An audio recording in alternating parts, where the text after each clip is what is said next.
Welcome to Module 3. My name is Renee, and I will be your guide today through the 7 chakras. My goal is to introduce you to the 7 chakras and how to use them to move energy through your body, or how to recognize when you are stuck and need to get the energy flowing. I try to bring a nowadays perspective to the chakras rather than strictly textbook. Through the use of analogies and visualizations, I will take you on this journey. This journey is a journey to find enlightenment, to bring maybe lightness where there's darkness. Enlightenment is blossoming the 1,000-petaled lotus flower on the top of the head. So the 7th chakra is known to be this 1,000-petal lotus at the tip top of your head. And this lotus represents that we have an abundance. Its many petals represent the abundance of opportunities, choices, and actions, and whatever you want to call it in life. If you ever feel stuck in this life where we have so much to offer us, then you need to work on figuring out where you're stuck, why you're stuck, and move on. Because we truly do have many options to us. And the 1,000-petaled lotus flower, its many petals represent all those opportunities. What we will learn. What is a chakra? Everything has a beginning, middle, and end.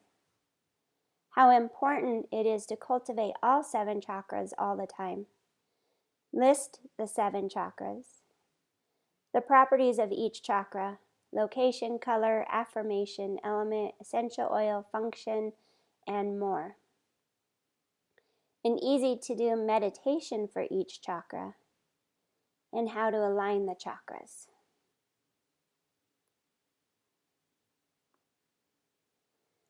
What is a chakra? Chakra equals wheel, gear, or disc. In yoga, meditation, and Ayurveda, this term refers to the wheels of energy throughout the body. There are 7 main chakras which align the spine, starting from the base of the spine through to the crown of the head. To visualize a chakra in the body, imagine a set of 7 cogwheels stacked one on top of the other from the base of your spine to the crown of your head. A cogwheel is like a gear that has teeth to grip another wheel. Think of the gears inside of an analog watch. As one wheel spins in one direction, it turns the next wheel in the opposite direction, and so on. This invisible energy called prana, the vital life force, which we learned in Module 1 and in 2 with Ayurveda, keeps us vibrant and healthy. Beginning, middle, and end. Everything in life has a beginning, middle, and an end. In the beginning, it is so important to set up a strong foundation for what is to come. In the middle of it all, things can get tough, and sometimes no sign of the end is near until it comes, the end. Finding the courage to let go in the end can be hard. But remember, the cycle starts to show you a new beginning. Even happy events come to an end, and you need to let go of those too. Keep the memories, pictures, and lessons learned, but let go of the attachment. Don't let yourself go down with the ship in the end, because it will be harder to pick yourself up and start over again. Keep the wheels turning, keep the cycles going. Never fear the end. Rather, focus on the abundance of beginnings that lay ahead. An example of a happy event coming to an end that you also need to let go of is raising children. I know this very well, having a 22-year-old. This was a very happy thing, right? Having my son, he made me very happy. He was a wonderful kid. And he's still with me. He's not gone. He's just become an adult himself. But letting go of the thought of him becoming his own adult is tough when your child has always been an extension of you, like wearing your heart on your sleeve. But this is a good example of something good in your life, but you eventually have to let it go. Another example is we've all known that person in high school or college that was the star of the football team, volleyball team, class president, you name it. They were just very well known and popular. They were on top of the world. And then after school, what did they have? They had work and reality. So they lose their fame and become an average person who lives in the past. Still tries to be someone they used to be and not living in the moment, or not letting go of the past and moving on to opening a new door. They are stuck in their glory in the past. And often it isn't pretty when they're stuck. We've all seen this person. So, just to emphasize, we attach to many things, happy times, sad times, but these attachments don't do us any good. Keep your memories and your lessons learned and pictures, but move on. There's so much more out there to explore.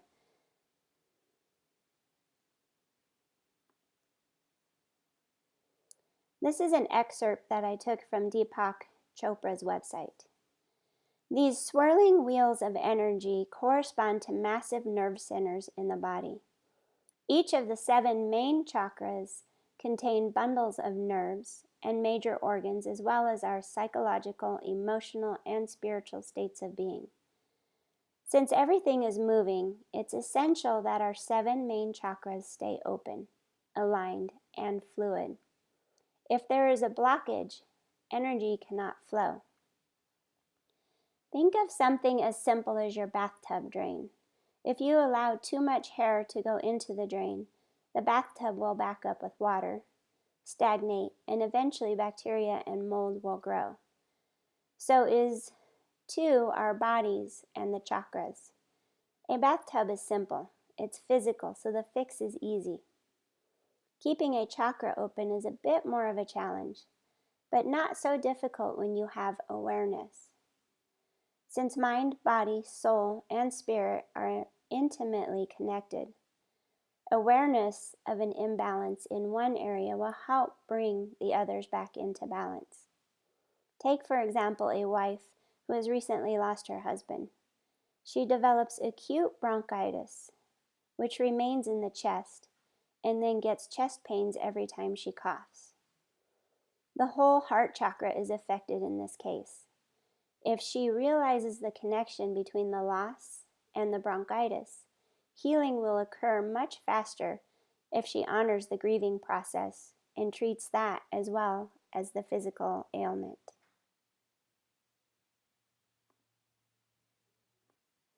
All 7, all the time.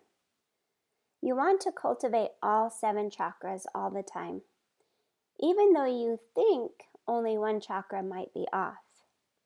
Since the chakras are like cogwheels or gears, they depend on each other to turn the next chakra.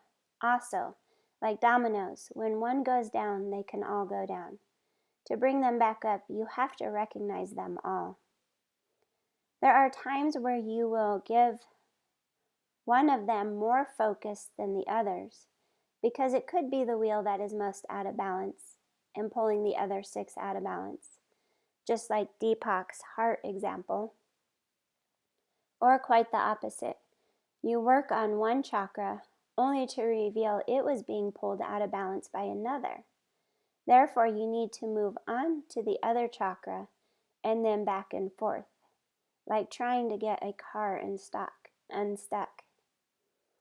Treat it like eating a well-rounded meal. There are times when you recognize you are not getting enough protein in your diet, so you focus on getting more protein. But it doesn't mean you stop eating other food groups or drinking water and beverages just to get more protein in your body. Also, basically, you don't want to get stuck in one chakra. It isn't a horoscope where a Taurus is always known to be a stubborn bull. You don't want to refer yourself as, oh, I'm such a heart chakra person. I'm always putting my heart out there and I will live with my heart wide open. While this sounds amazing, you are limiting yourself to one chakra, which can create an imbalance. Homeostasis, a term for balance, is what you want to strive for. You don't want to be stuck in one chakra, even if it is your favorite or the one you identify with. Your heart will be stronger if you align all 7, so let that be your motivation.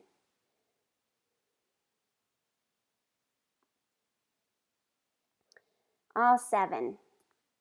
The chakras start from the bottom up. Most things in life are bottom up. Plants, volcanoes, and buildings all start from their roots or a foundation. We even grow up. Then someday we shrink, but that's a whole other story. Even though they are numbered bottom up, learning to work the energy in both directions is ideal. Remember, you don't want to get stuck. Will it happen? Yes, but it isn't something you want. Like getting stuck in your car. Sometimes you have to back up to get going forward again. Or the theory of what goes up must come down. Working the energy back down helps ensure the channels stay open. You don't just climb a mountain and then say, well, I did it. I made it to the top. I am done now. And then stay at the top for the rest of your life. You make your way back down, and you have a new perspective as you head down. You feel accomplished. You feel tired, but a job well done. You even see different scenery that you didn't see on the way up. So on your way back down, the chakras can be the same experience. And as you can see in the slide here, starting at the bottom, the first chakra is the root. Second chakra is your sacral, also known to be the space below your belly button. I should mention all chakras kind of have a front and a back reference. So there's a front of the body and a back of the body. So the sacral would be the lower back sacral area, as well as the front of the body, the space below your belly button. And there's the solar plexus. The solar plexus is where the lower ribs come together. On the back side, it's kind of your middle spine. The heart chakra. You definitely have a front of your heart and a back of your heart. The back of your heart would be that space between the shoulder blades, the upper spine, before going into the neck. So right below your neck. Throat chakra is exactly that, the throat and the neck. Obviously, you have the vertebra in the back, the cervical vertebrae, and then the front is your throat. Third eye center, the space between your eyebrows, as well as this kind of encompasses like your sinuses, the space between your ears, the back of your head, so just really that center of your head. And then there's the crown chakra, which truly is the tip top of your head and that 1,000 layered petaled lotus flower. And it's known to be that it just hovers up there. So maybe even think of the rings on an angel, or truly just having that lotus flower hovering above your head. The chakras of matter. This is where we begin. The first 3 chakras, starting at the base of the spine, are the chakras of matter.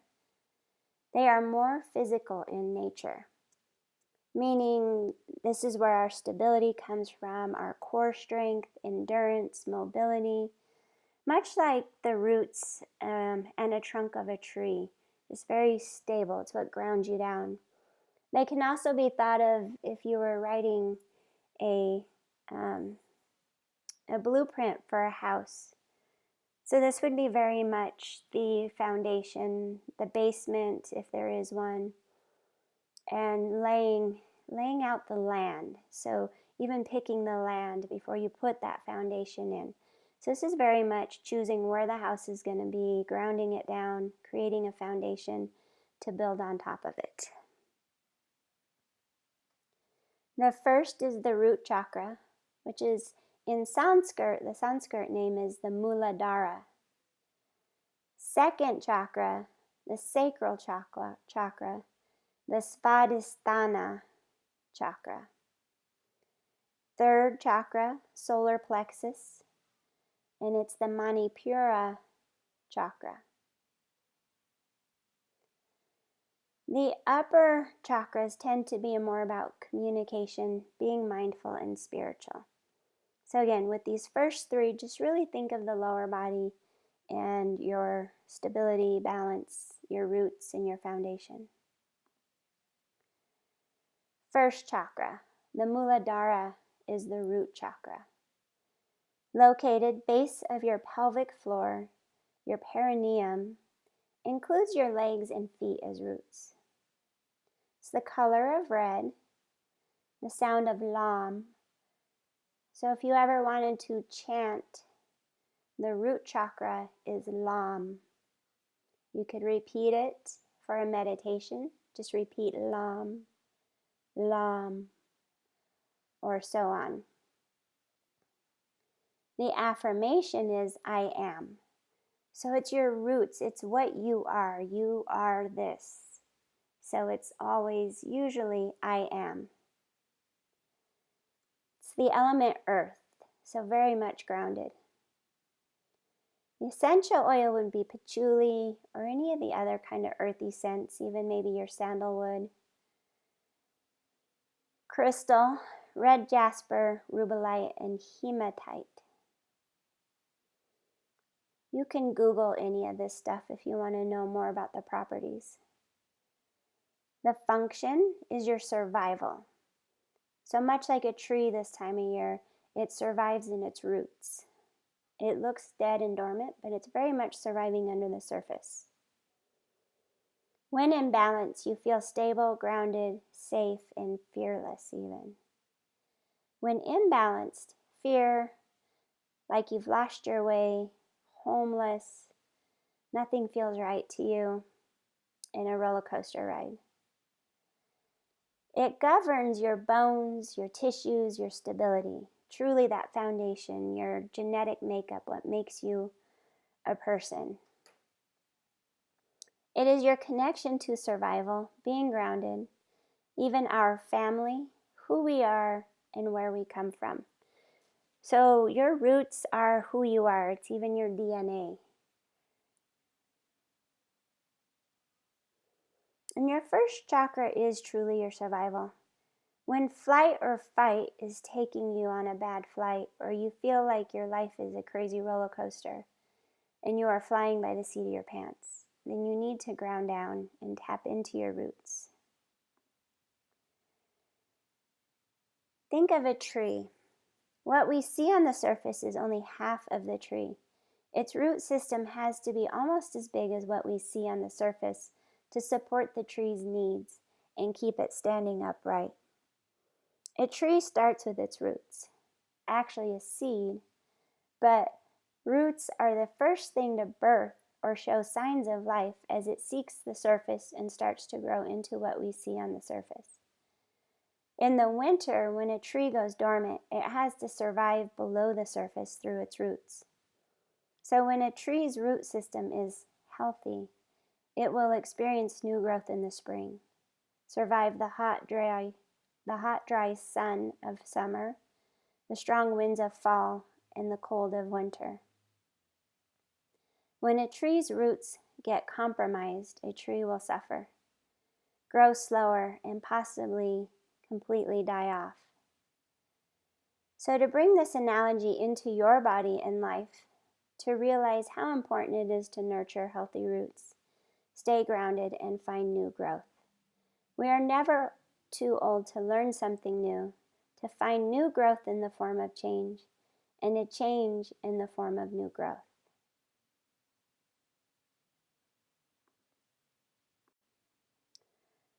An easy meditation to get into your root chakra would be to just repeat an affirmation or a mantra. It's often an I am statement that you can repeat to yourself or post on a sticky note to a mirror, refrigerator, or your desk. So that would be an easy one. Just sit down, ground down, close your eyes and breathe and repeat, I am healthy, I am strong, I am grounded, I am rooted, whatever you want here, whatever you need your I am statement to be. Another one, the visualization meditation. I want you to go ahead and close your eyes. Resist reading this and I'll read it to you. First, find a place to sit or recline the seat in your car if you ever need to just pull over, take a moment in your car to breathe. Or you can lay down or sit with nature. With your eyes closed, let go of 3 to 6 big, deep, open mouth breaths or sighs. Then settle into a consistent breath of taking in just as much air as you give out. 3 more breaths.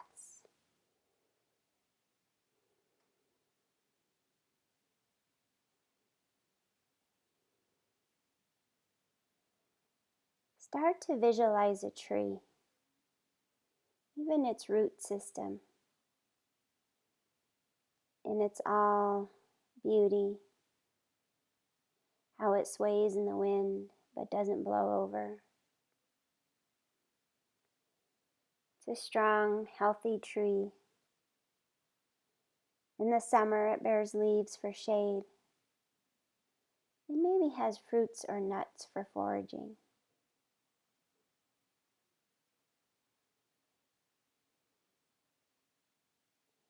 You can keep these thoughts going, let them snowball. Like, what kind of animals live in the tree?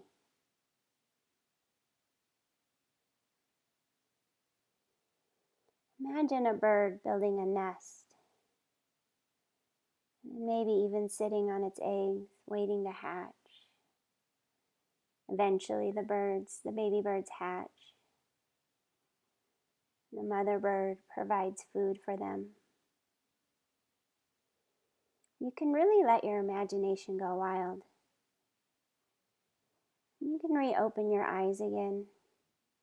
So this was obviously a quick little visualization meditation, but to just show you that even if you only have a minute to close your eyes and start envisioning these things, it can feel really good. And you can really truly let this go on for 5, 10, 15 minutes. But just imagine right now, or not even imagine, think about what your mind did imagine while you were listening to this in just a quick 1-minute meditation and finding some big deep breaths. I will do this with all 7 chakras, walk you through these little visualization meditations real quick. But I really want you to take some time on your own to find all of these and cultivate them. I provide the printable version of all these slides as a PDF in all the modules. So you can always print these off, these slides, and have them on hand to help you remember and get that visualization started.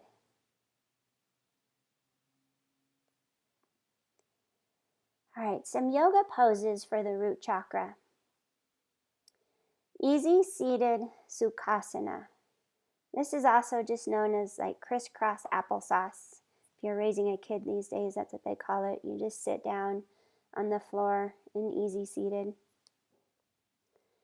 I also have a picture there with me and Mojo. I'm seated, just easy seated. There's Badassery. So this is seated with the soles of your feet together and knees open like butterfly wings. That's what the second picture is here with my feet together. And focus on your sits bones rooting down as you sit up tall. Really, anything seated as you feel your sits bones root down. Remember, the first chakra is your roots. So that's the base of your spine and your sits bones. Take a few breaths as you just root down here in these poses. You can cultivate, since you should work on all 7 chakras at the same time, Take some deep breaths from your sits bones to the crown of your head. Then on the exhale, let that deep breath move back down to the sits bones. So this is one way to work all 7 chakras, is just let your breath go up and down your spine from your roots to the 1,000-layered petal lotus at the top, and then back down to your roots. So even though your focus is the root chakra, you can still breathe through all 7, trying to get that energy to flow up and down. For strengthening, you could do a pose like Utkatasana. That's a standing chair pose. So pretending that you're seated in a chair with your feet grounded, or even wall squats. If you know what a wall squat is, lean against a wall, bend your knees like you're sitting in an imaginary chair for a few breaths. You can put a ball or a block between your thighs and squeeze to help you really feel the strength of your root chakra. Squeeze. Try 3 sets for 1 minute each, or more. You can always do more. Eagle is a great pose. If you know eagle, eagle is a great pose to challenge your roots. There's a picture of me doing eagle there. Basically, I'm seated in a 1-legged chair with my legs crossed and my arms crossed. Lunges would be good too, or anything that challenges your lower body. Wide-legged squats, goddess pose, horse. Anything that helps you ground down and root down and then strengthen those lower body muscles. Second chakra, the Svadhisthana chakra, is our creativity and sexual center.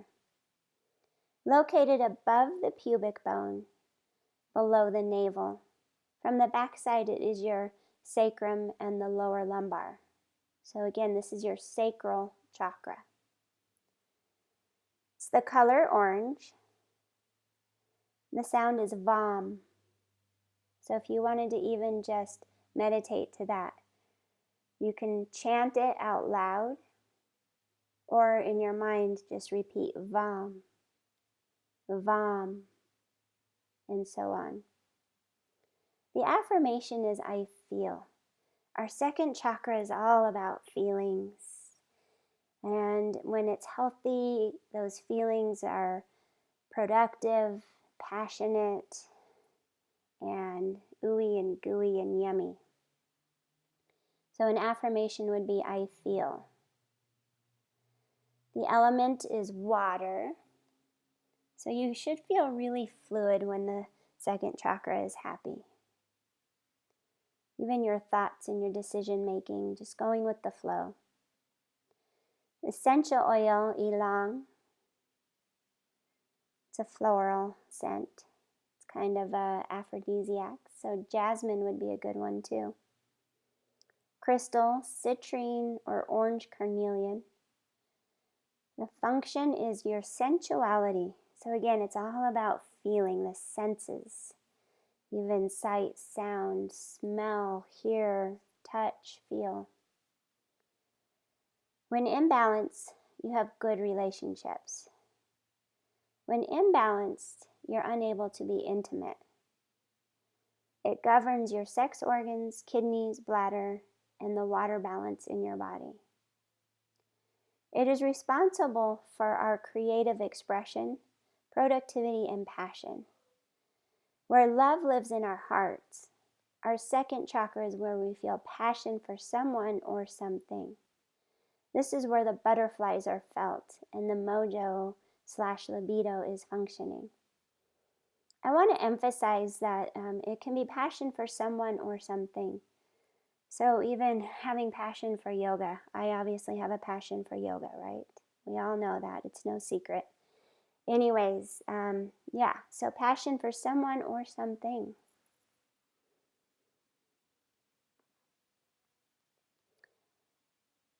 Think of water, how it can flow freely down a mountain. It finds the path of least resistance. It doesn't flow uphill or against the grain. It will flow towards gravity and needs the foundation of the first chakra to help keep its bearings straight. It also feeds and fuels the roots. When water is unblocked and flowing, it is fresh, clean, and clear. When water stands in one place, it becomes stagnant and toxic. When water is warm, even hot, the particulates are moving fast, and when it is frozen, it is holding stillness. Bring this analogy into your body and life to know how important it is to go with the flow. Realize there are things we cannot control and move in the path of least resistance. You are a stud or a goddess and feel like you're on top of the world. But it isn't ego-driven. It is authentic passion for another person, place, or thing. Like the first kiss, visiting your favorite place on earth, or having the best job ever.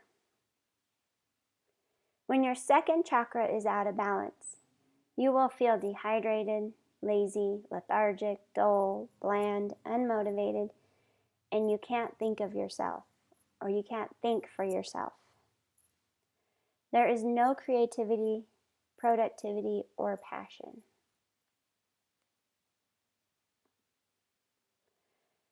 An easy meditation for the second chakra.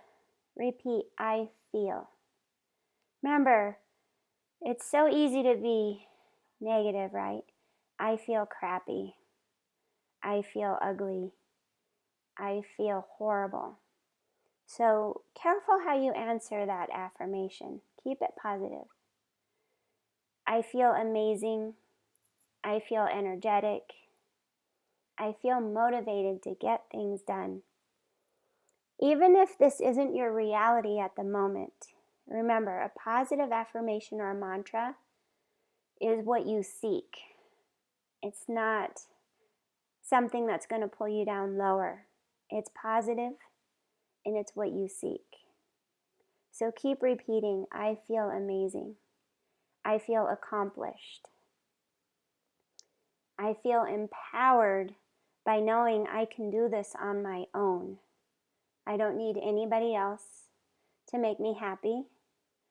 I feel safe and sound, and I feel like I can do this. All right, also, let's find a safe place to sit, recline the seat in your car, or lay down, or sit with nature. But go ahead and truly close your eyes right now. I will read this to you to help you get a little light meditation on this journey. Start by letting go of 3 to 6 big, deep, open mouth breaths or sighs.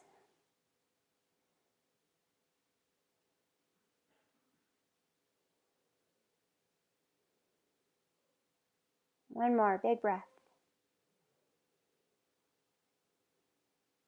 And then settle into a consistent breath of taking in just as much air as you give out.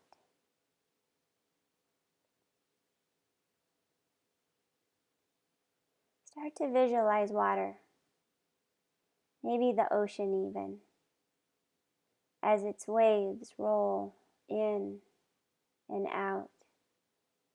They even flow in an unpredictable pattern. Some are bigger, some are smaller. And there's always the undercurrent that once they roll onto the beach, they get sucked right back out into the ocean. Ever flowing, always on the move. Or even a stream, as it flows down a mountainside or a waterfall. The water just suspends briefly as it moves from the upper cliff down, down, down to the base of the waterfall, surrendering to gravity as it does so. And start to tune into the deeper details. Imagine some clear, clean, flowing water. Even the green grass that grows next to it. And other foliage and flowers, how they thrive around the water. Just truly picture your happy place. What makes you happy? A place you can find passion about going there.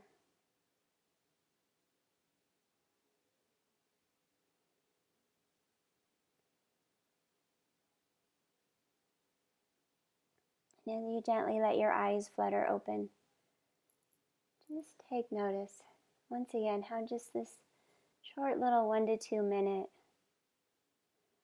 being able to close your eyes and visualize something else. You might even be breathing a little bit more calmer now.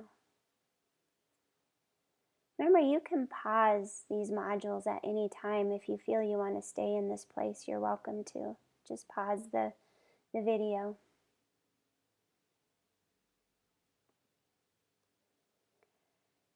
Yoga poses for the second chakra. So forward folds, anything that's going to stimulate what I call the kink in the garden hose. So the space below your belly button, but above your pubic bone. Imagine when you take a forward fold, you're putting a kink in the garden hose, separating the lower body from the upper body. So at that point where the kink is, you're giving stimulation to the second chakra, as well as allowing the sacrum to open up, to feel free and less compressed. So any forward folds that kink the garden hose are great. There are no prizes for straight legs, and you are trying to be more like water. So taking the path of least resistance. Bend your knees. This is also how we practice kindness. Let kindness be your greatest strength, not forcing your body to do something it shouldn't do. I even have a picture here to the right where I've put a rolled up pillow underneath my thighs and my knees to encourage bent knees. And then notice my lower back, how beautifully rounded over it is, getting a nice stretch through my lower back and letting the sacrum open as I kink the garden hose right there below my belly button. You could also do this seated in a chair as you round over your thighs. Imagine you are a waterfall draping over your legs.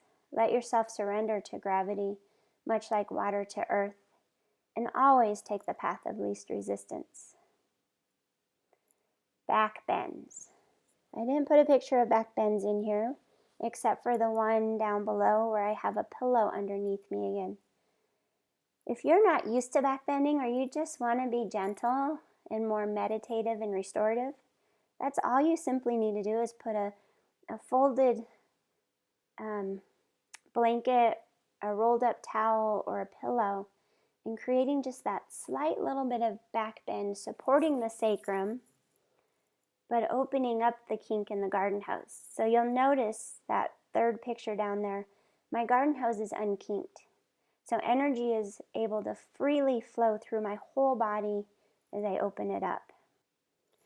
Even come back to all 7 chakras when you're fully opened up.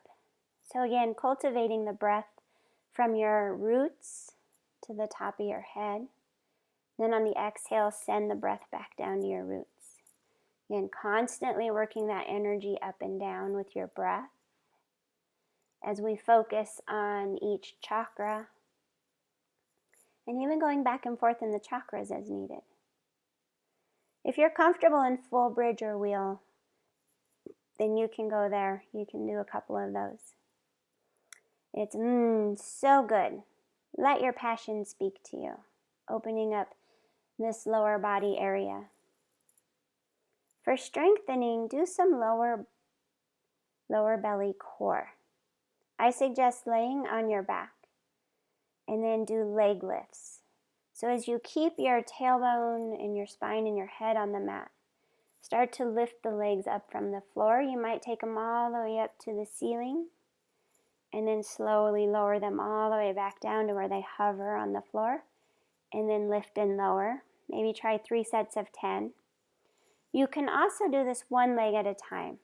That tends to be a little bit more gentler. So if you want to do the right leg all the way up, bring it down, then do the left leg all the way up and bring it down, and do 3 sets of 10. Belly down poses like I call skydiver or Superman or the Pilates swim kicks to strengthen the lower back at the sacrum. So this is when you actually lay on your belly. The Superman is where the arms reach out and you lift your arms, heart, chest, chin, and your legs, balancing on your lower belly, but activating the spinal muscles through the backside. Skydiver is the same thing, but your arms are kind of pointing back behind you, like an airplane or a skydiver. And then the swim kicks are bringing the arms and legs out and then paddling like you're pretending to swim.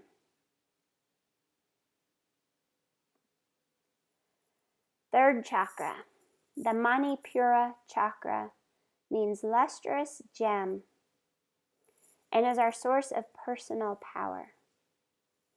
It is the solar plexus located in the area from the navel to the lower breastbone and your upper lumbar spine with lower thoracic.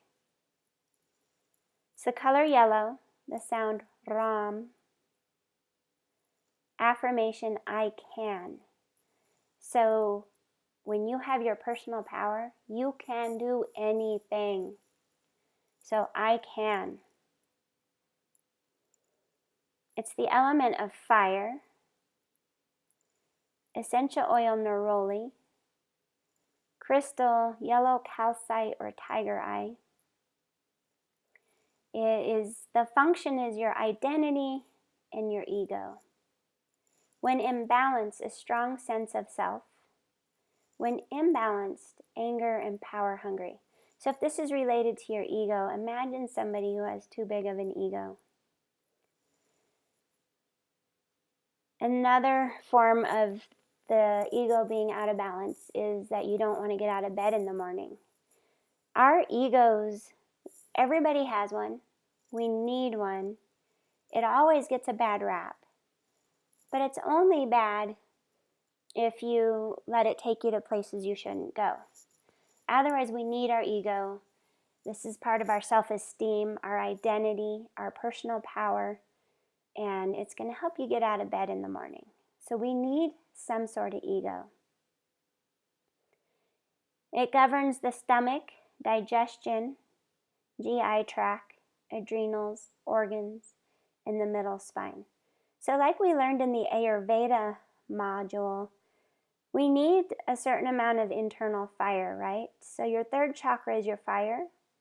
Of course, it's going to relate to your digestion in your stomach and the GI tract right there, where in Ayurveda we learned that that's where we get bloaty, we don't feel good because we're not digesting, right? Our fire is low. So this is very similar along the lines with your Ayurveda. Getting the digestion going, your ego will be feeling better. Imagine if you're less bloated, you're going to feel more confident, right? So they all go together. Once again, everything comes down to digestion and elimination. It is the core of our personality, our identity, of our ego. The third chakra is the center of your self-esteem, your willpower, self-discipline, as well as warmth in your personality. It is your inner fire. Think of a fire. The fire burns high, bright, and warming if you feed it the appropriate fuel. Give it too much, throw gasoline on it, or if wind is involved, it can grow wild, uncontrollable, and become very destructive. Think of a forest fire. Give it weak fuel, logs that are still green and moist, not ready to burn, and it will struggle, smolder, and give off gagging smoke. If you put ice water on the fire, you can completely smother it and it loses all its power. We need our ego. It helps us get out of bed in the morning and keeps us going through the day. It helps keep us on track to reach our goals. When our ego is healthy, it helps us be proactive rather than reactive or inactive.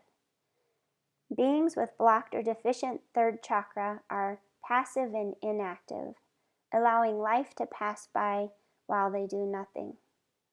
Strong third chakra reflects the ability to move forward in life with confidence and power. It reflects the ability to take conscious choices, to choose and to act. When burning too hot, it can drive us to places we shouldn't go physically and mentally.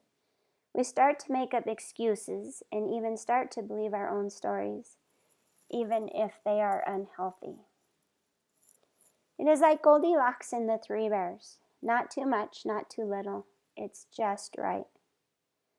Also, I like to call the ego your accountability buddy, because when it is just right, it keeps you accountable. Accountable of your thoughts, the words you speak, and your truth. It can keep the other 6 chakras accountable.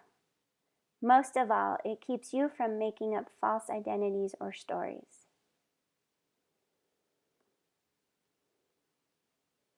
For an easy meditation, you can repeat the affirmation, I can.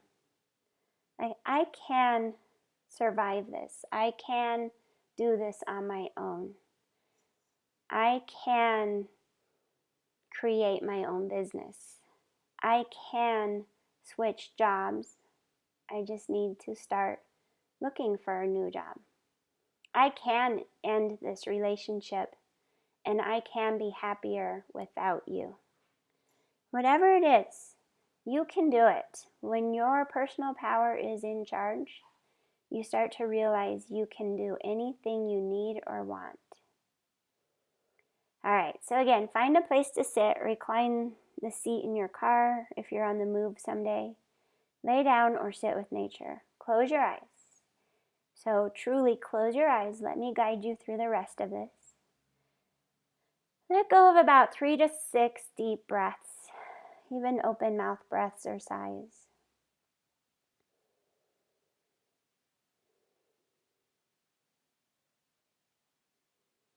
One more big breath.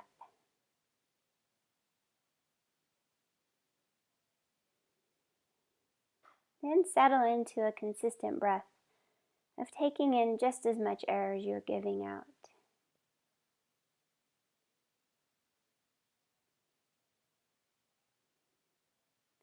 Start to visualize a campfire or a beautiful candle. The flame is perfect. You can see the blue color at the source or the hottest part of the flame as it evolves into the deep reds and orange of the remaining part of the flame. It flickers and truly has a mind of its own as it dances in front of you. It dances like no one's watching. It's free to dance however it wants.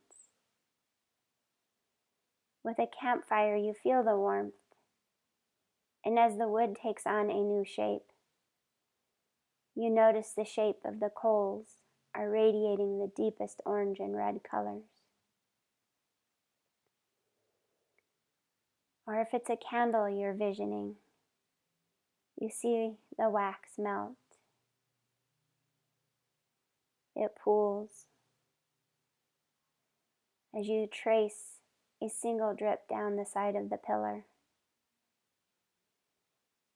The candle burns slow, yet eventually takes on a smaller size as it burns down. It starts to ground down, even like water surrendering to earth.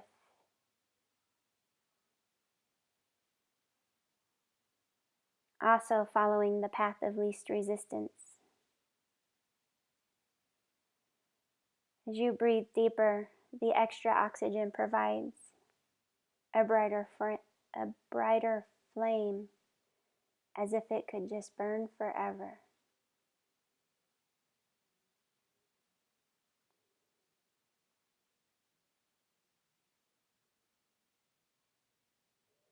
As you start to blink your eyes to open your eyes back up. If you are enjoying this place, pause and continue to breathe just a little bit longer, focusing on your flame.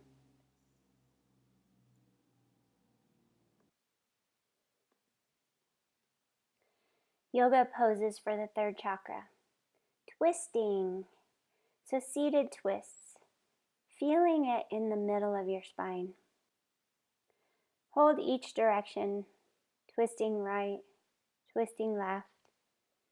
Hold each one for 10 to 15 breaths. Always sit up tall and keep your heart lifted. Resist slouching as you twist. This can put extra strain on the vertebrae. And also will have your chakras kind of misaligned.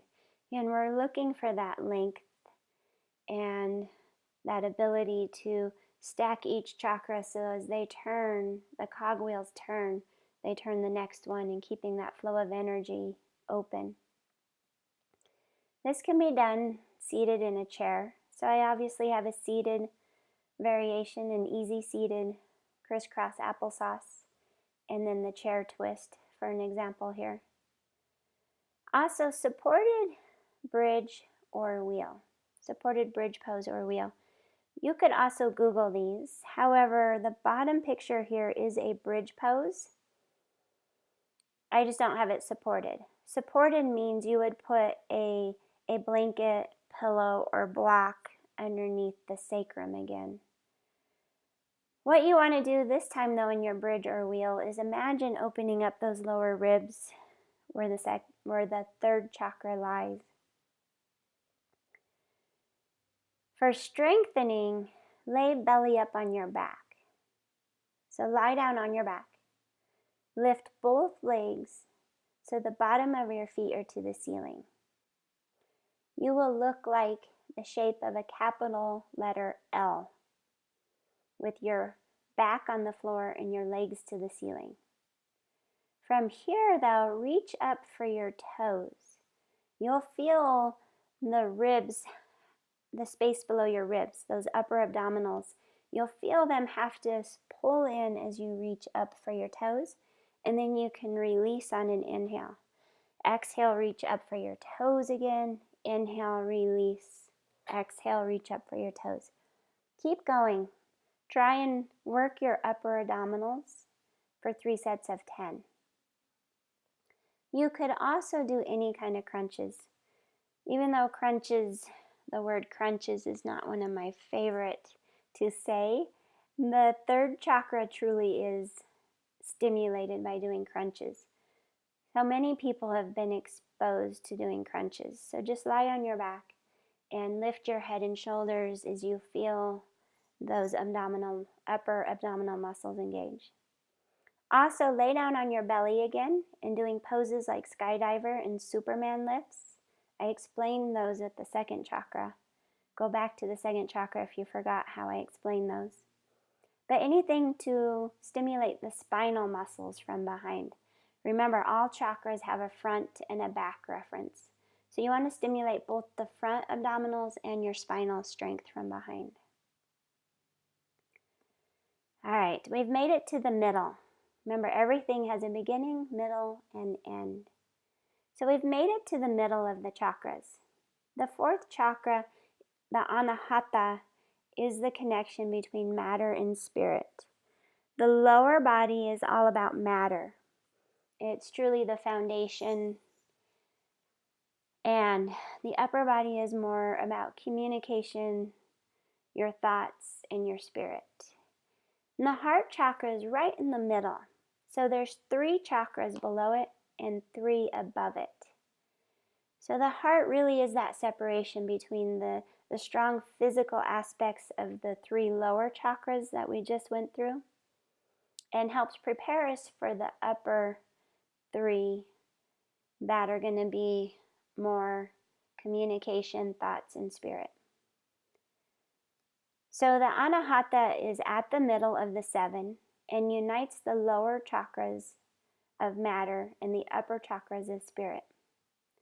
The 4th chakra is also spiritual, but serves as a bridge between our body, mind, emotions, and spirit.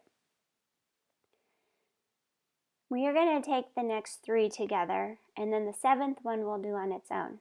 So I am classifying the heart as part of the middle, so we're going to do the heart, the anahata. The 5th chakra is the throat, the vishuddha. The 6th chakra is the 3rd eye, the anya. 4th chakra, the anahata chakra, is our source of love and connection. Located at the heart center in the upper thoracic, so between your shoulder blades. It's the color green, the sound yam, affirmation I love. So your heart truly is love. It's the element of air. The essential oil would be chamomile, crystal, rose quartz, or jade. Function, love. When in balance, you're able to give and receive love. When imbalanced, it's closed off to connections. It governs heart, lungs, breasts, thymus gland. Your thymus gland is right where your 2 collarbones come together. So it's at the base of your throat, but it's more related to right where the collarbones come in. Your thymus gland has a lot to do with your immune system. So being that the heart chakra, the anahata chakra, governs the lungs and the thymus gland, at times when you feel you just can't get over a cold, then you might want to work your thymus or your 4th chakra to get that thymus gland to kick in its immune building abilities and your lungs to start cleansing. It is responsible for love and even how we love ourselves. Our hearts are a vessel and likes to be full, but can put up walls to keep things out as well. Your root chakra is your survival. Example, if you have walls up around your heart because someone broke your heart, you need to balance out your root chakra, rebuild your foundation. That is the theory of backing up the car to get unstuck. Your heart is more than a place for a soulmate or a partner. It is also where we carry love for ourselves, our family and friends. So chances are, if you built up walls, you are keeping out others who you need, especially right now, and they need you. This is also where your accountability buddy, aka ego, is being selfish and out of balance too. Stop living your sad story and wake up to new opportunities. As well as I want to say, wake up to letting other people into your heart. You need them just as much as they need you. So throw away the selfish notion that your life has come to an end because somebody else broke your heart. Tap down into your roots, rebuild your foundation, and back up the car to get unstuck, and then move forward. No one said it would be easy, but you have to try or you will remain stuck and stagnant. When we can follow what we love and do what we love, when we are happy. And no one else can do this for you. If you are not loving what you do, then you can be pretty miserable and even make others around you miserable. This is also the place that when the butterflies in our 2nd chakra run out and the passion wears off, then the heart takes over to love who we are and what we do, or even to love somebody else. When you first meet somebody and it's all butterflies, then when the butterflies wear off, you have to have real love for them. This is where we have a hard time separating in relationships. We can be in a really horrible relationship, but somehow still attached to those butterflies we had when we first met that person. No matter how horribly they treat us or they're treating themselves, for some reason we keep holding on to those butterflies. But when the butterflies are gone and the love can't sustain, the relationship becomes toxic and you have to let it go. And then you have to go back to your roots and rebuild. It sounds like a lot of work, but it's life. Even with death, with my mom dying, I had to rebuild myself. So don't think you're alone here. Everybody goes through some sort of heartbreak. But the ability to move on is what separates you from somebody who remains stuck and stagnant. To move on doesn't mean you don't care anymore, but you just can't hold on to those attachments anymore. And you have to move on. For an easy meditation, repeat, I love. I love Colorado. I love the mountains. I love going on hikes. Whatever it is, you need to love it. I love Mojo, my dog. I love water. It provides me with hydration. I love being able to just sit here and breathe and appreciate everything around me. It can sound mushy, I know, but you need to start to find some love for something. All right, our visualization meditation. So settle yourself in, close your eyes, let go of 3 to 6 big breaths. Even open mouth breaths or sighs.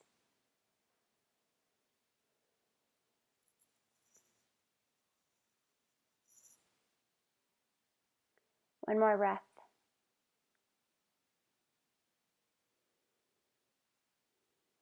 Start to settle into a consistent breath, taking in just as much air as you're giving out. Start to visualize what your heart looks like.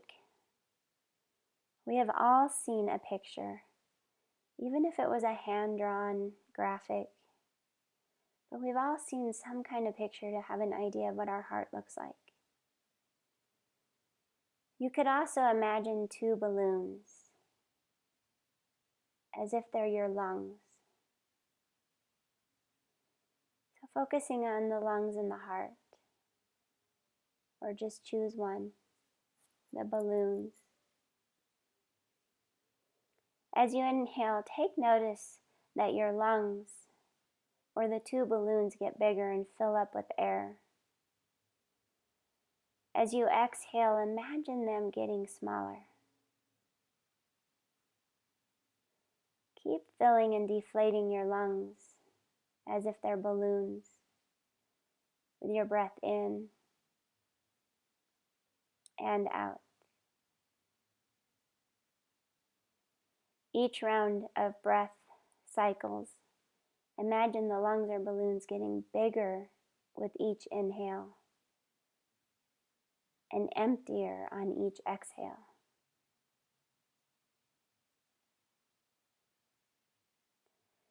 As you keep your breath going, as you fill up the balloons and compress, come back to your heart. As your heart pumps, it beats. And imagine the blood starting to flow out of the heart, delivering the oxygen that's being controlled by your breath, your lungs, the 2 balloons. It all starts to come together, and your blood flow delivers that fresh oxygen to all your limbs, tuning into your fingers, your toes, and even your brain for clarity and alertness. Just breathe. You can pause here. If you're liking this place, take some extra time and rejoin us, letting your eyes flutter open, taking notice what's around you, honoring your heart and your lungs for the vitality and life they give us.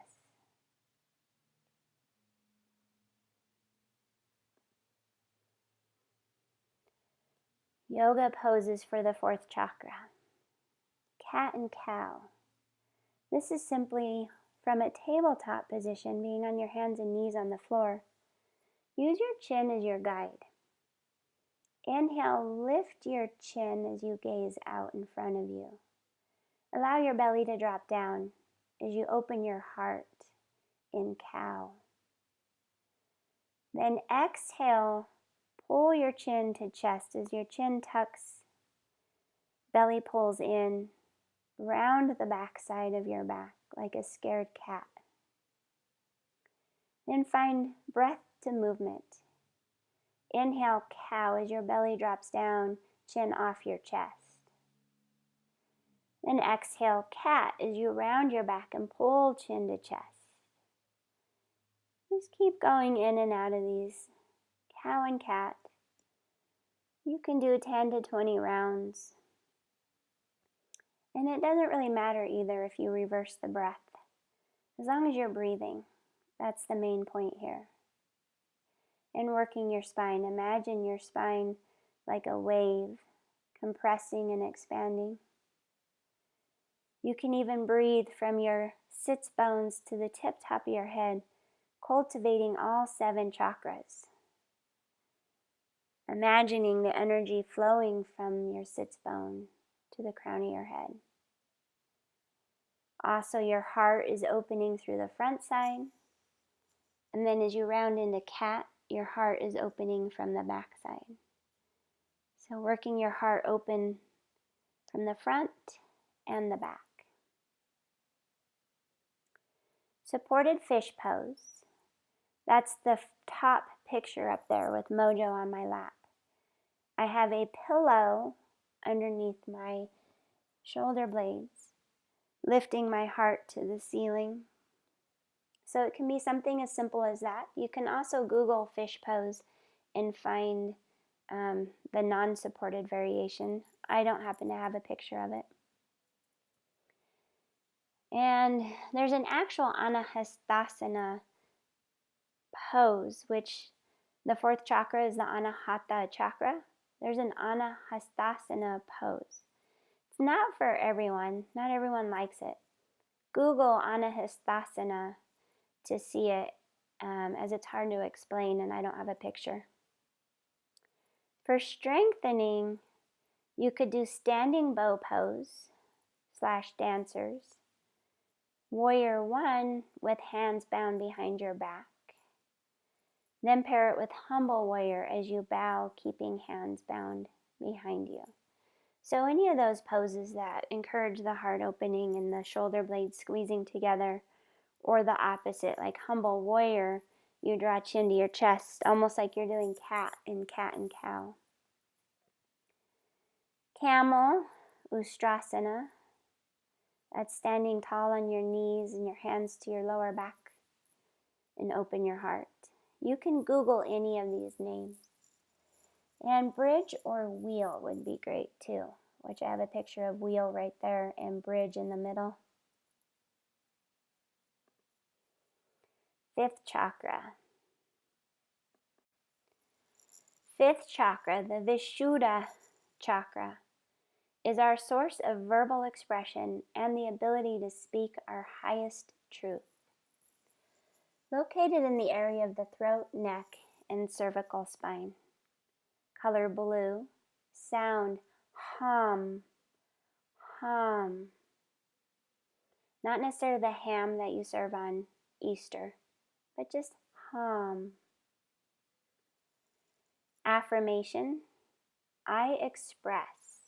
So our throat chakra is where we express ourselves. It's our communication. The element is ether, so the space around you.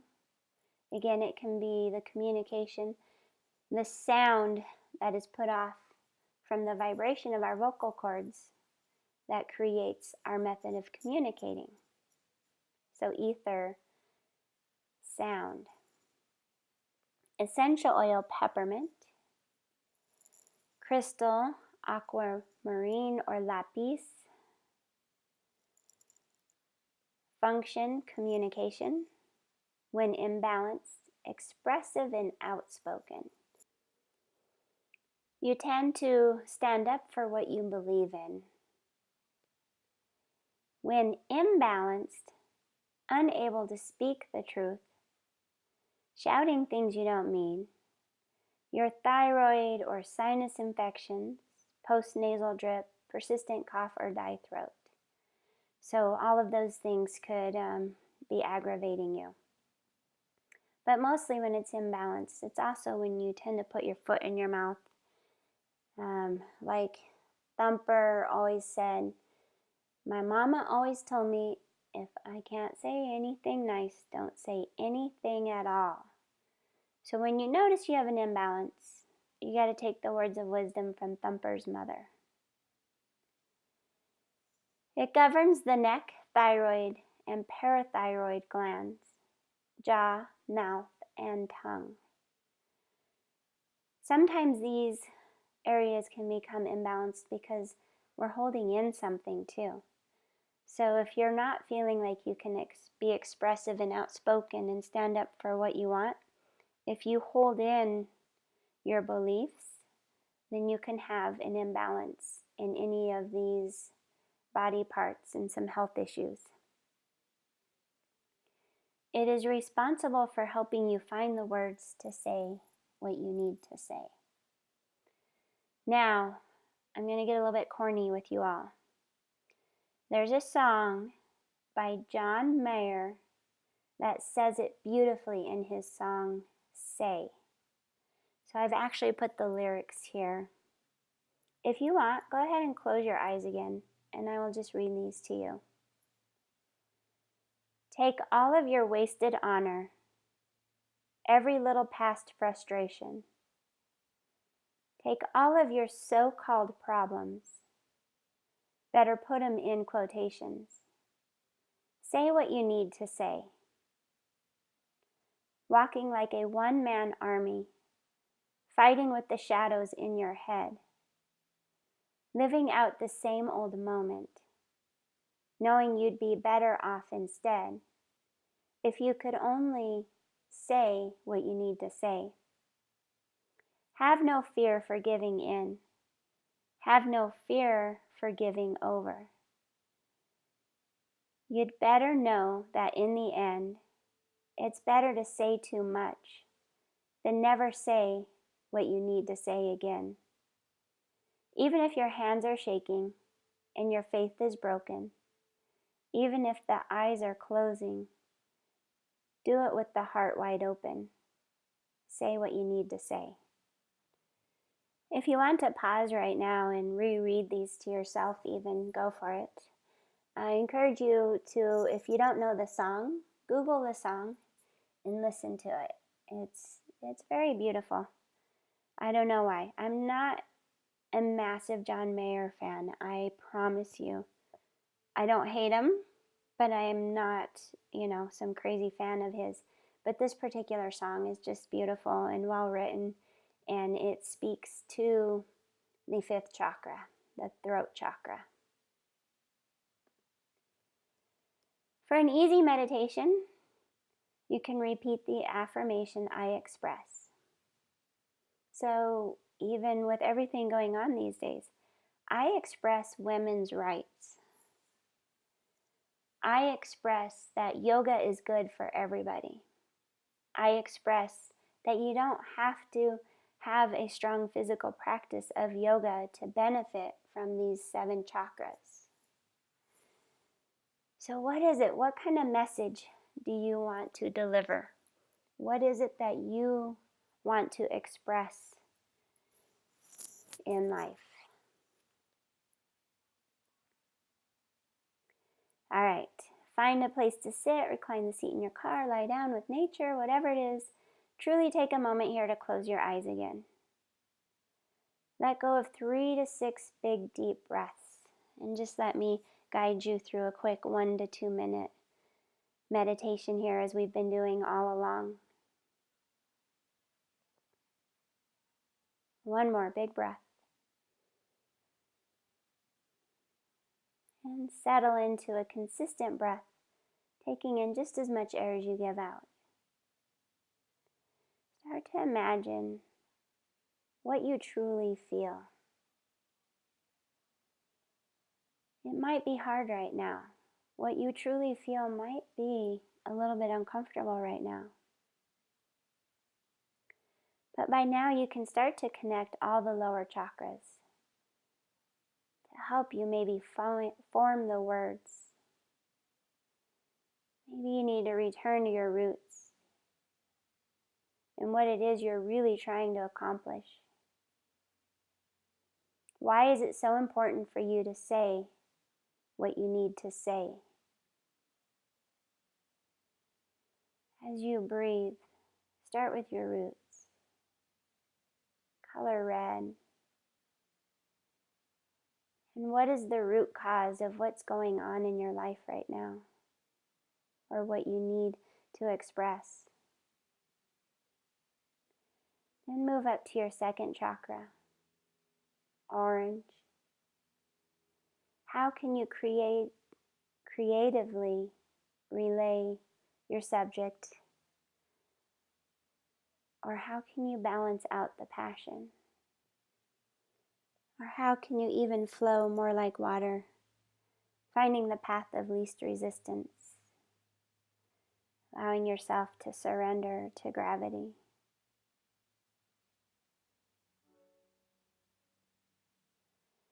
And moving into your ego, your third chakra, yellow.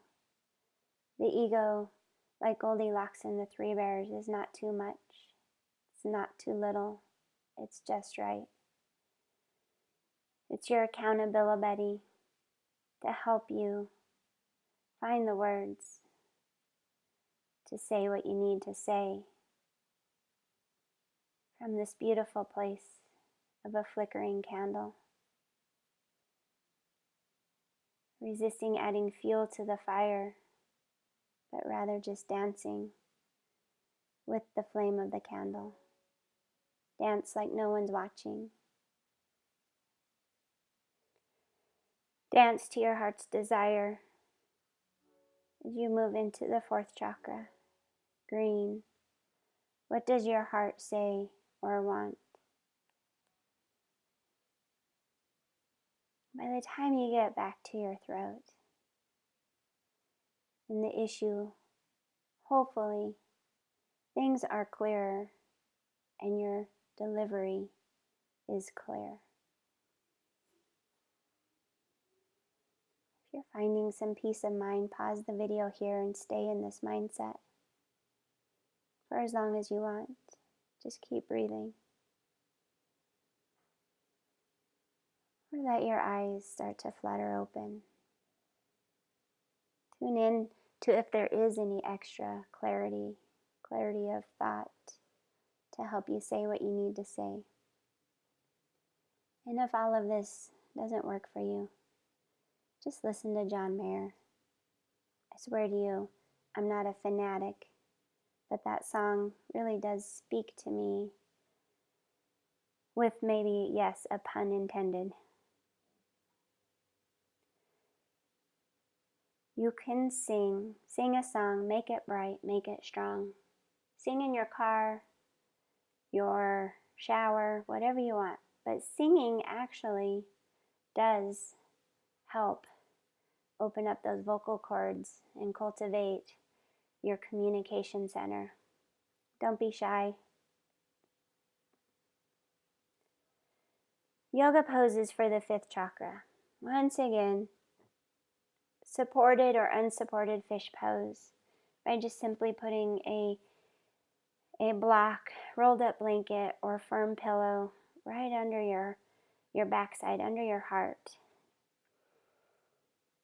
The higher you can get this lift and then let your head dip down behind, it helps open up your throat.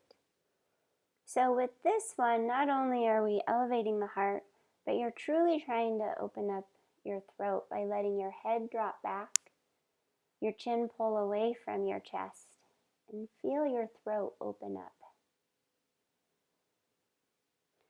Another method, use more of a hand towel size for a towel. Roll it like it's a tiny bolster, like a Chipotle burrito would be a really good reference for size, or something that's rolled up tight. And just put it under the C curve of the back of your neck. So as you lay on the floor or a bed, put something the size of a Chipotle burrito right behind your cervical neck area, and you're just supporting that natural C curve. This will open the throat, plus supporting the natural C curve of our neck is so restorative. We tend to look down a lot. We're on the computer, we're reading, even driving, we tend to kind of hunch over. So anything to encourage the natural C curve of your neck to find more of a restorative state of rest. Legs up the wall or plow pose. If you know how to do plow pose and you have a healthy neck, you can do plow. Once again, you can Google plow pose if you need to see what it is, but only do it if you have a healthy neck. It can be a lot of strain on the neck. What you're doing with these are kind of the opposite of the first two, to where you're trying to create a space where your neck is the lowest point on your body, and you're creating space where blood flow is going to go into your throat, supplying your thyroid and other organs, your parathyroid, that live in your throat, to kind of cultivate some excess nutrition in there, some fresh blood and nutrients. For strengthening, sing. Seriously, vibrations through the back of your throat are cleansing. So even if you have to sing in your car or the shower, someplace where you're alone, just don't be shy. Shout it out. You really don't need to do anything too physical. Remember, we've moved from the lower body to the upper body. That is more about communication, being mindful, and spiritual. Practice speaking with words of kindness to yourself as well as others. When you start to catch yourself being negative, maybe literally just stop yourself. You could use the words, "Let me rephrase that." You literally can say that. "Let me rephrase that." Or rather is another good one. Literally saying, "or rather." So when you start to find yourself being negative about what's going on in the world or in your own life, catch yourself and correct yourself. In the practice of speaking these words of kindness for strengthening your throat chakra. Also, speak your truth and communicate with passion and understanding. Always understand where the other person's coming from, and speak your truth. And you'll be able to communicate with passion if you're looking at it from all sides. Most of all, speak your truth, and practice of kindness will come out as well. They tend to go together. Knowing every story has its tale to tell, and share your words of advice, wisdom, and experience. If you speak from your heart, they will listen. Also, I want to say here, if you listen and let them speak, then you're opening up those channels of communication in both directions. So it's not all about Oh, that's enough of me talking about me. How about you talk about me?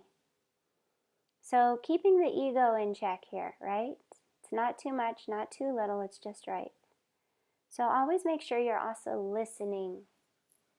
That's part of the communication, is for you to speak your truth, your kindness, and the understanding is allowing them to speak their truth.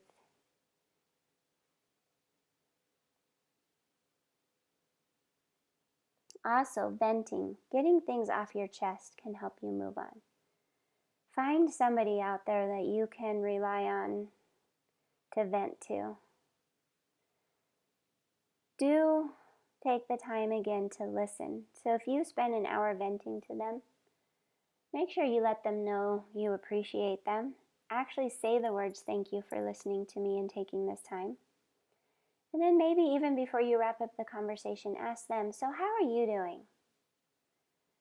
Again, that whole communication goes both ways. So if you don't want to wear out your source of your support group, always make sure you're treating them with some kindness, sharing your words of wisdom and advice. And that'll make you feel more accomplished if you know that you can help somebody else and that you're not always the charity case or the disaster.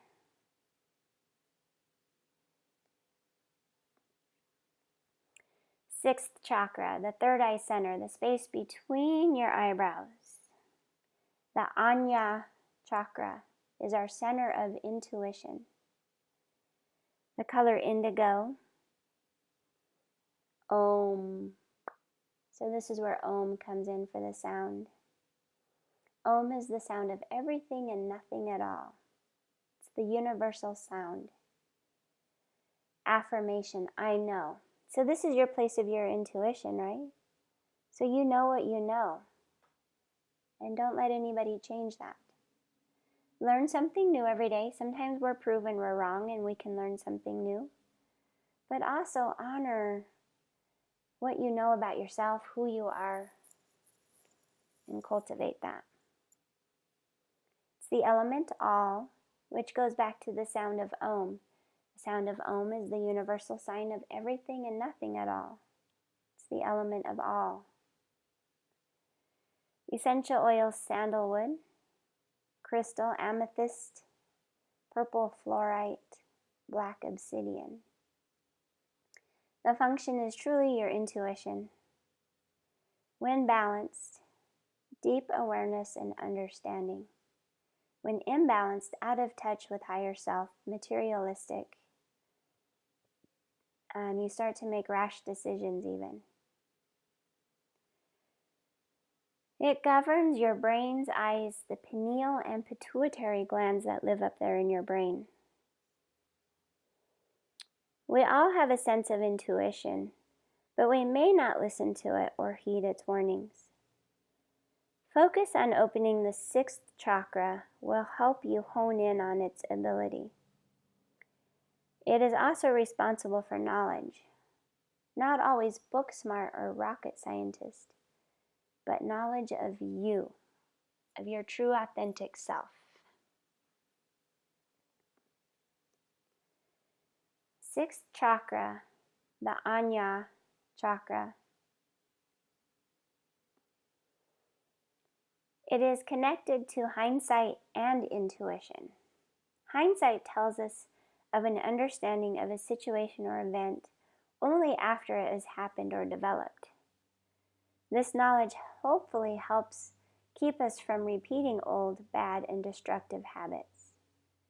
Use your hindsight to break a cycle. Again, sometimes we might be ignoring the third eye center, the intuition, and we keep repeating old and bad destructive habits. Sometimes we choose not to listen to it. For some reason, we start to fall in love with the drama and the craziness and the ups and downs. For whatever reason, I don't even want to go there. But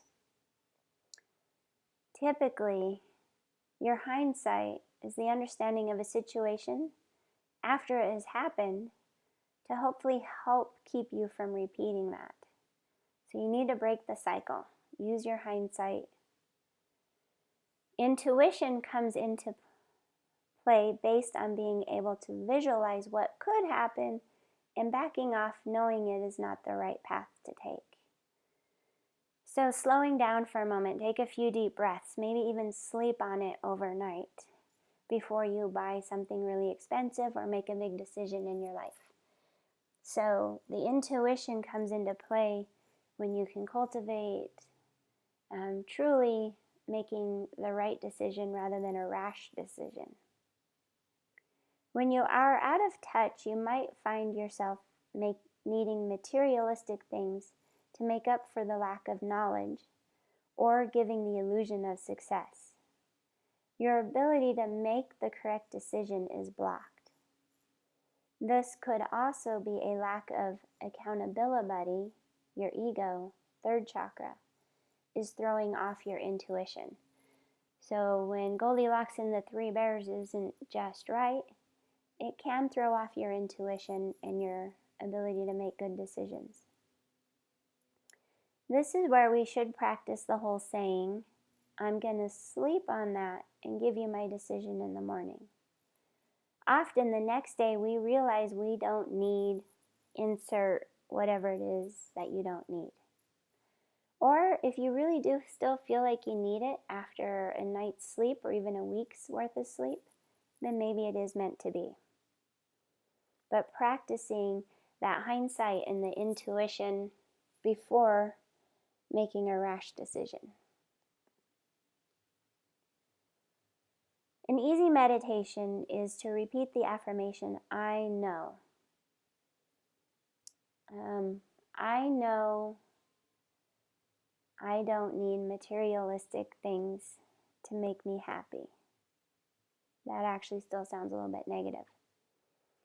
I know I have everything I need right here, right now. How does that sound compared to the other one? I know the universe will provide me with what I need and when I need it. So trust what you know and encourage yourself to break the destructive patterns by learning through our hindsight and using our intuition to slow things down. All right, find a place to sit. This is when you get your little meditation guide by me. Close your eyes. Take 3 to 6 deep, big breaths, even open mouth exhales or sighs.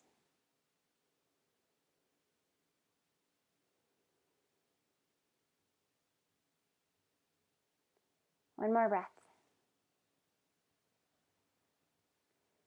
Settle into a consistent breath of taking in just as much air as you are giving out. Start to visualize your life with all the elements coming together. Earth, fire, water, air, and ether. Our beautiful planet consists of all of these. So just take yourself to your happy place. It can be the same place as your second chakra, like the ocean, or water running down a mountain, an open field of flowers and grass, watching your children play joyfully, whatever your happy place is. And now tap into your 5 senses. What does your happy place look like?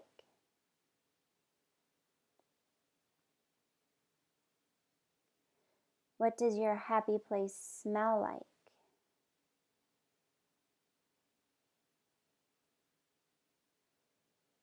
What does your happy place feel like?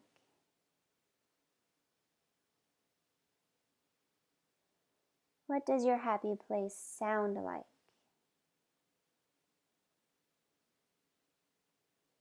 And does it have a taste? Maybe it's even just the taste of clear, clean water.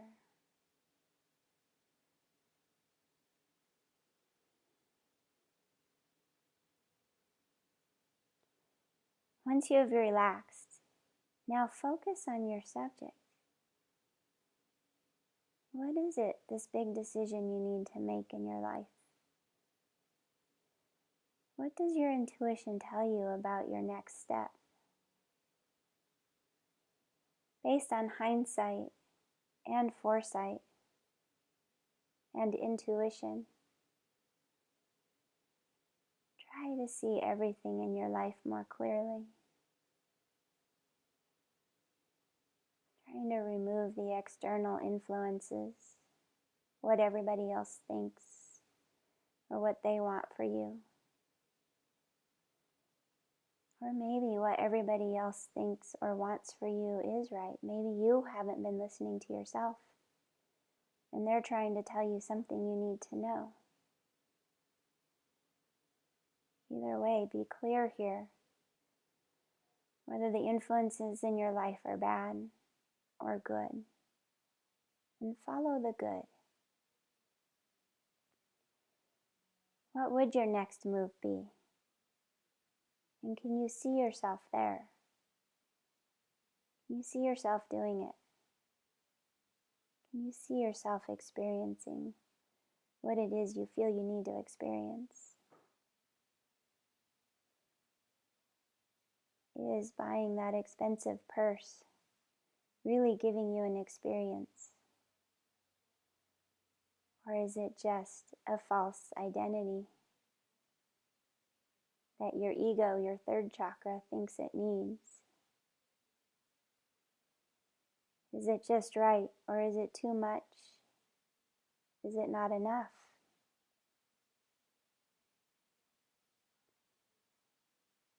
You can pause here if you're into a zone and you want to keep these thoughts going.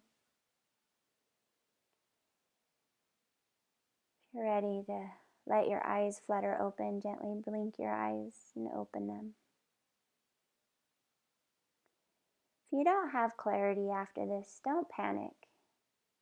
You can't ever expect to always find the answer. However, continue to take notice of the things around you. The universe can have its way of delivering messages in many forms, but we are often too busy to notice. And just because you didn't find clarity doesn't give you the excuse to buy something really expensive if you really shouldn't. Trust your intuition and maybe even a little bit of logic there.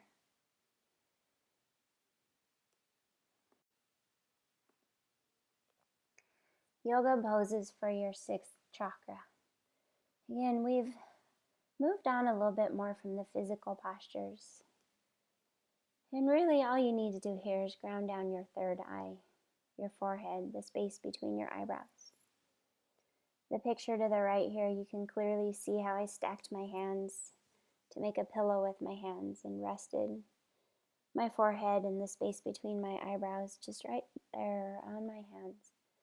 So you can just lay on your belly or child's pose, half pigeon if you really want to, if you know what some of these terms are. You could hold a yoga pose if you want. But also just lying down, belly down, surrendering to gravity, opening all the channels of energy, long, and then rest your third eye. Ground it. Another would be to just sit upright in a good meditation seat and focus your attention on your third eye. So as you close your eyes, focus the attention right between your eyebrows, in your thinking place. Try and relax the eyebrows though. Don't all of a sudden scrunch them together thinking you'll have to activate the muscles. Relax the muscles. And just use your hindsight, your intuition, and your foresight to strengthen meditation. Truly, this will strengthen your third eye, finding clarity of thought, igniting your hindsight and foresight. You can see what you need to see easier. And then, of course, sleep on it. Practice not making rash decisions and take your time. Often you find you really didn't need that. A new purse really isn't going to make your life better or worse. So just be mindful. The end. I am complete and one with the divine energy. The 7th chakra, the last chakra. This is the chakra of enlightenment and spiritual connection to our higher selves, others, and ultimately to the divine. The chakra of samadhi. Remember, our goal was to find enlightenment or samadhi. Samadhi is covered more in the 4th module, the 8 limbs. So in the next module, you'll learn more about actual samadhi.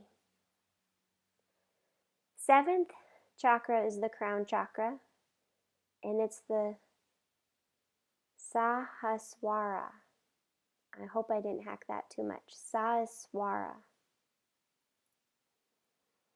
It's the lotus, so the picture down here of the lotus flower with its many petals, its 1,000 layers of petals. Located at the crown of the head, it actually hovers. It's up there in the ether, the space. When we were in the Ayurveda module, we learned about ether. It's the space around you. It's the color violet, the sound of Om. Just like the third eye center, we're still at Om. The affirmation, I am complete. Element, all. So it's all elements again. Earth, fire, water, air, and ether. Even though the 7th chakra hangs out in the ether above your head, it's still all 5 elements. Essential oil, frankincense, crystal, a clear amethyst, or a diamond. Nice and clear. Its function is bliss. And even as I say that, bliss, it just sounds blissful. When in balance, each person's meaning depends on his or her unique idea of samadhi, that connection to the divine in the universe. The term samadhi derives from the root samaba, which means to collect or bring together, and thus it is often translated as concentration or unification of the mind, body, and spirit. So this is where we pull everything together. When balanced, or rather when imbalanced, feel out of touch with your own divinity. You may see yourself as worthless and become depressed. Governs the universal energy in your higher power, whatever your higher power is to you. The 1,000-petal lotus equals abundance. We have an abundance of choices and opportunities ahead of us. So when everything comes together, the mind, body, and spirit, the unification, we also start to realize, wow, I do have an abundance of choices and opportunities ahead of me. I just need to make them happen. Where there's a will, there's a way. 7th chakra, the Sahasrara chakra, the 1,000-petal lotus. The lotus flower represents the crown chakra because it is a beautiful white flower with many petals and layers, floating on the top of the water, yet also has long roots that connect it to the ground below. Like the lotus flower, you must be rooted in the physical world, as muddy as it may be, to blossom into a beautiful flower above.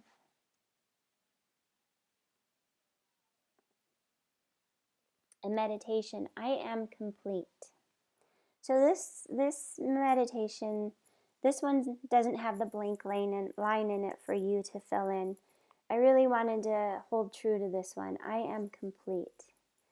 Remember from module 1 of the 5, your mantra is what you want to be. So you may not feel complete today. It takes time, and we may never really feel complete. Life is organic and ever-changing. However, remember, a mantra is always positive, and it is what you seek.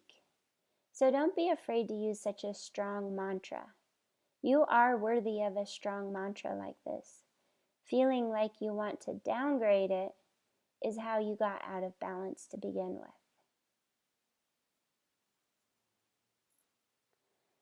So I am complete. Just repeat it. And it starts to feel very empowering. Don't downgrade it. You're worthy of it. All right, our visualization. Prepare to close your eyes. Let go of 3 to 6 big, deep breaths. Even an audible sigh if needed. One more breath. Settle into a consistent breath of taking in just as much air as you give out. Visualize a pond where a lotus flower thrives and floats on the top of the water with its many layers of petals, representing we have an abundance of choices and opportunities ahead of us. It has long roots that connect it to the ground below. The mud, as muddy as it may be, it is what nourishes this flower and makes it what it is. Now trust your path, your journey, that you are in the right place right now. Doesn't mean it is where you will stay, but for today, you are present. You are rooted.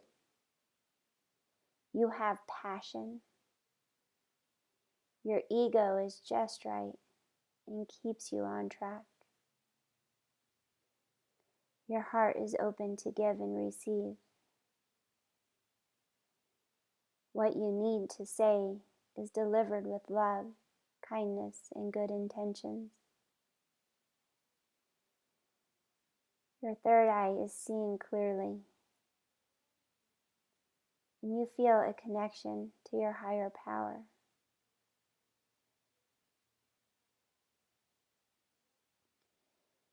And you start to realize, while you have found this place of samadhi, you are also surrounded by beautiful koi fish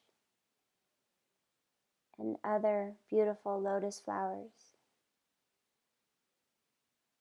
Knowing that even though you are who you are not alone.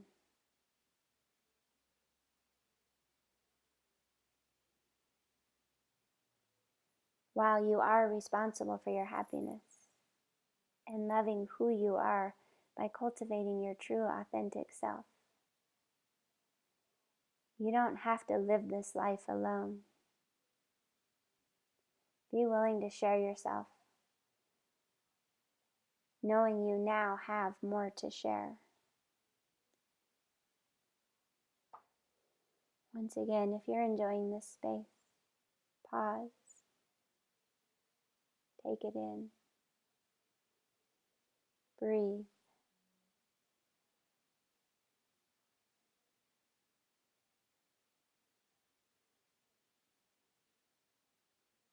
Or let your eyes flutter as they gently blink open. And realize, wow, this is doable. Just a couple minutes here and there, and I can feel my heart rate lower, my breath deepen, and all of a sudden I feel a little bit less alone.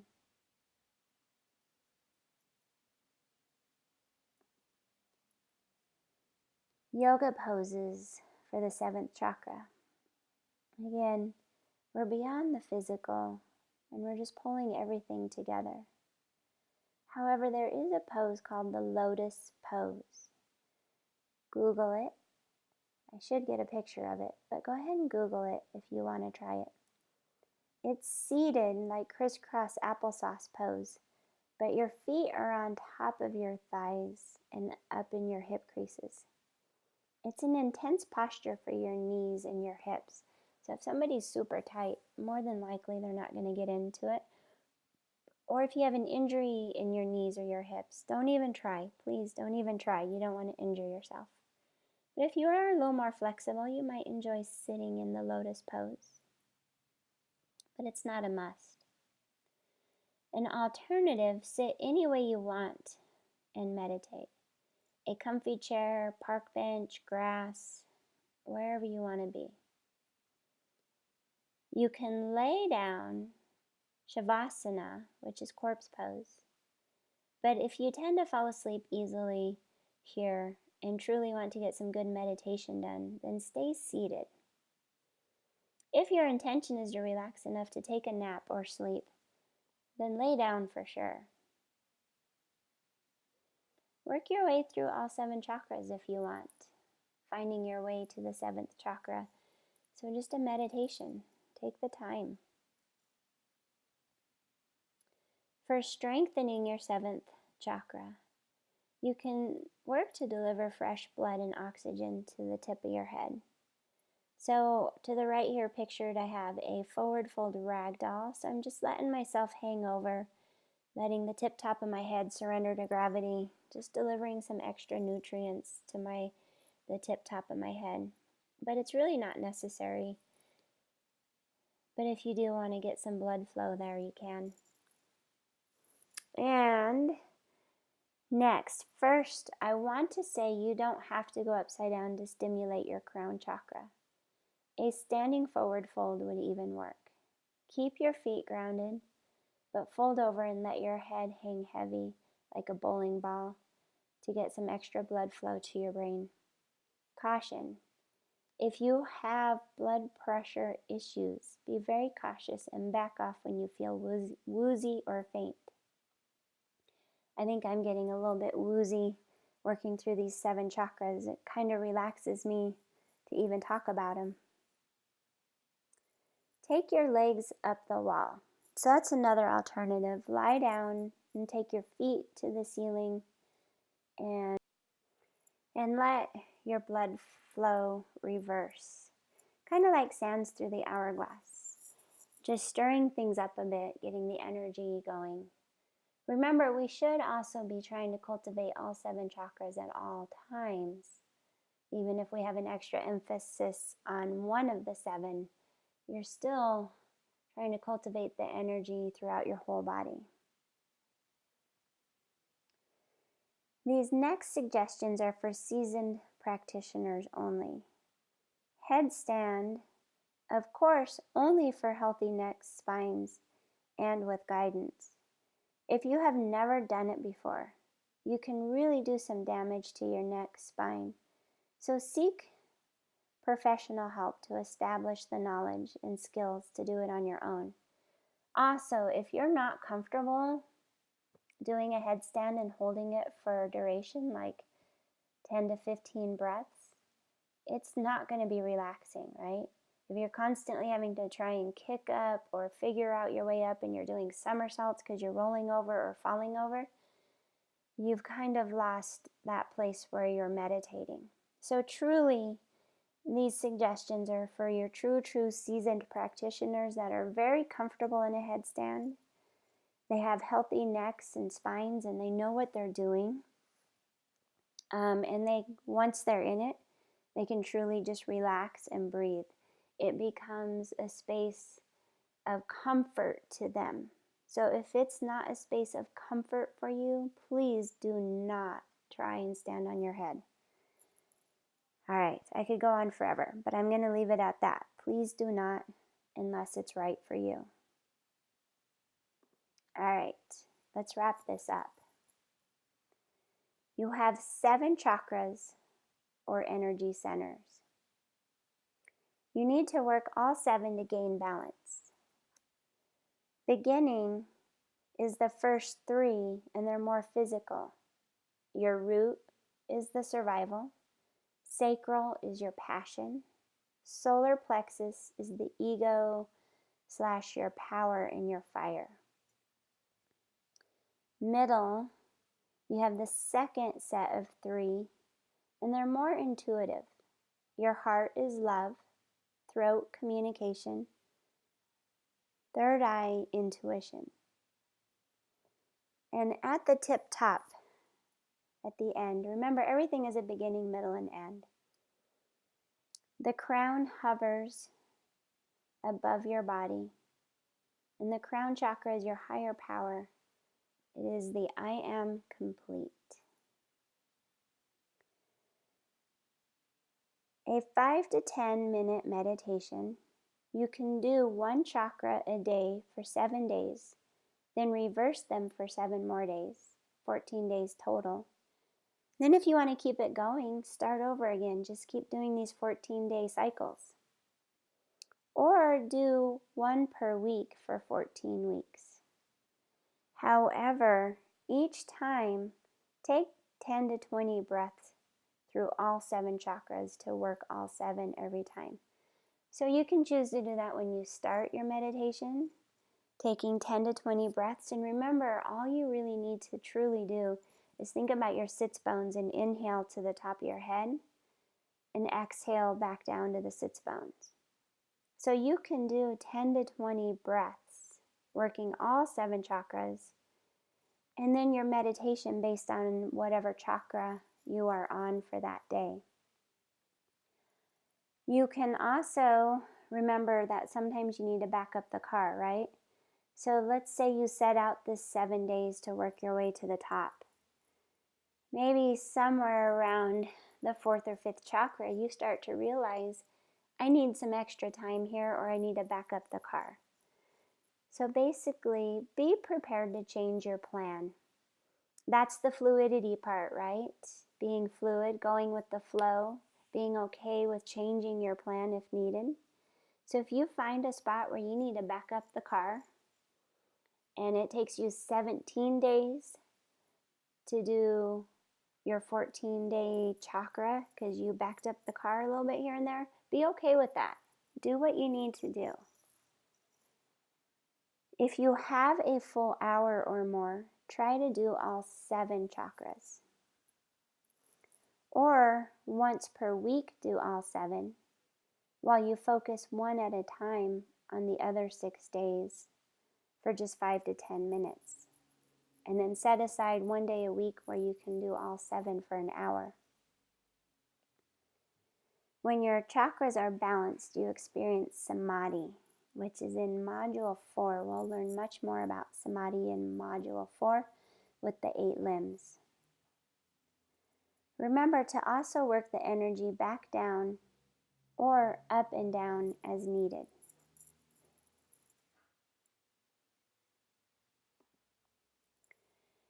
Your Om work. Journal your thoughts on the 7 chakras. Refine your goals and milestones. So if you've learned something through this course, go back and refine the goals and the milestones. It's the flow, right? Going with the flow. Be okay with changing. The more you learn, the more you grow, you can refine your goals and milestones. Let go of the rigidness of thinking you have to do it the way you set it up the first day. While there is some discipline involved in all of this, the discipline is the practice, keeping this going day to day, but let go of the rigidity. Continue to meditate, breathe, or just take time to sit with your thoughts. Now you have more ideas to meditate to. Continue with your Ayurveda daily habits, dry brushing, apply oil to skin, tongue scraper, oil pulling for at least 3 minutes, and drink hot teas for digestion or any of the other suggested eating that you are finding helpful based on your Ayurvedic dosha. Read a book on the chakras to learn more if you'd like. I have the book Eastern Body, Western Mind by Anodea Judith. It is an intense look at the chakras, but full of love and help. And as always, thank you for your support and dedication to finding your true path on this journey we call life. Feedback is the gift of sharing. Namaste equals the light in the student and the teacher in me honors the light, the student, and the teacher in you. Knowing I can learn from my students just as much as I am sharing my knowledge with my students, there is no doubt in my mind that I can benefit from constructive feedback from you. I value any and all feedback.